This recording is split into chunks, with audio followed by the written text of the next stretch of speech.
Hello, it is an honor and privilege to be speaking with you today. My name is Bill Porter.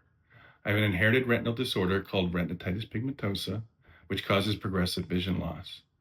When I was in elementary school, I discovered I couldn't see in low light, and I immediately knew I had the same blindness causing disease as my mother. It was terrifying and it was embarrassing.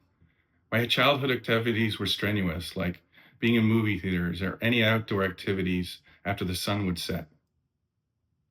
I would bump into things and crash into objects or people, and balls I was catching earlier in the day were all of a sudden bouncing off my face. I tried to explain to people I had a rare eye condition that caused night blindness, but nobody really understood. I'd get questions like, well, if you're rarely visually impaired, why don't you wear glasses? The feedback I received, even from my own mother, was that it was just best to hide it, play the clown, and endure the laughter and the shame. When I was 18, I saw an optometrist who was a leading expert in my retinal disease. I naively went to the appointment expecting to receive empathy and support and encouragement. It was quite the opposite. The doctor told me to give up on my dreams of being an artist. He told me not to waste my time with a college education. And he told me that my only chance for a meaningful life was to support his research and hope for a cure. I was driven to pursue my passions, and I used the doctor's words as motivation. I went on to earn a BFA and an MFA, and I've had a successful career as a professional artist and educator. Despite my determination for most of my life, I avoided coming to terms with my disability, though. This included staying away from vision specialists, avoiding any thoughts or discussions about visual impairments. I was afraid to face how my progressive vision loss would impair my future. That is, until it became unavoidable. Awkward moments in public began to mount. I was considered rude for not shaking someone's hand that I didn't see. I would bump into people who cut me off in crowded public spaces. It was clear that trying to hide my disability was creating problematic misunderstandings, and it was time to be open about my low vision. I stopped driving. I sought medical care from a low vision optometrist who respected me as a human, and in 2018, I was diagnosed as legally blind. These events were difficult to face, but it was a blessing as it forced me to come to terms with my narrowing sight, which led to a broadening perspective about my disabled self-concept.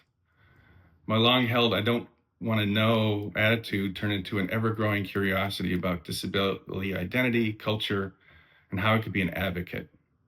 I learned about ableism and how deeply embedded it is in all aspects of society.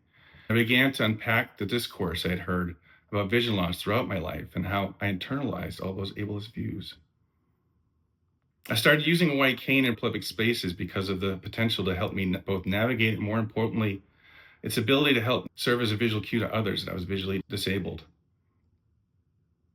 But unfortunately, my magic wand is no match for the kryptonite that is our unaware and ableist culture.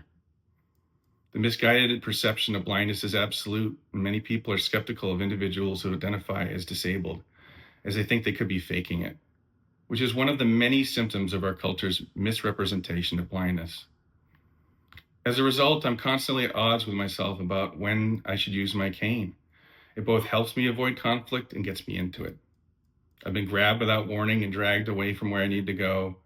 People have showered me with pity and offered to pray for me to be cured. If I hold my cane, I feel like I have to act blind by not reading signs, looking at my phone, or making eye contact with people. Because if I do, I run the risk of someone shouting, "He's a faker." And yes, that's happened to me. I'm in a difficult spot, just like other people I've spoken to from the low vision community. How do I identify myself? How do I engage in the world that doesn't believe someone like me exists? As I've covered, not disclosing and leaving my mobility aids at home in an effort to avoid attention doesn't work.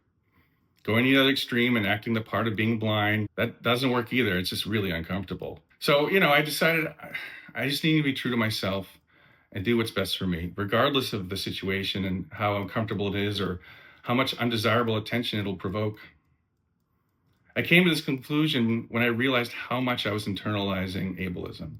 I worried way too much about what other people thought, to the point of projecting judgment. Under the circumstances, it makes sense why it's uncomfortable navigating the world, and my fear of judgment is based on decades of experiencing it.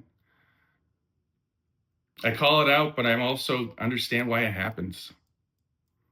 I have some visual acuity, so I don't act like what people perceive as blind or visually impaired. And With the dominant perception of blindness being absolute, it makes sense that people are skeptical when they witness me navigating crowded spaces with my white cane in hand, and then I'll fold it up and walk without it. That is confusing. Being a visual artist and a studio art professor who is legally blind is also a foreign concept to most people. The fact is, that's my reality.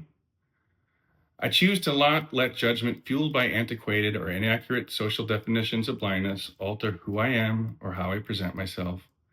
It is definitely not easy, but I now know that when I do what I feel is best for me, without any consideration how it'll be perceived, is the right way to go. This means using my white cane when I feel it's necessary and putting it away when it's not. It means participating in activities that my limited vision allows me to, even when I'm in spaces where I've disclosed I'm visually impaired.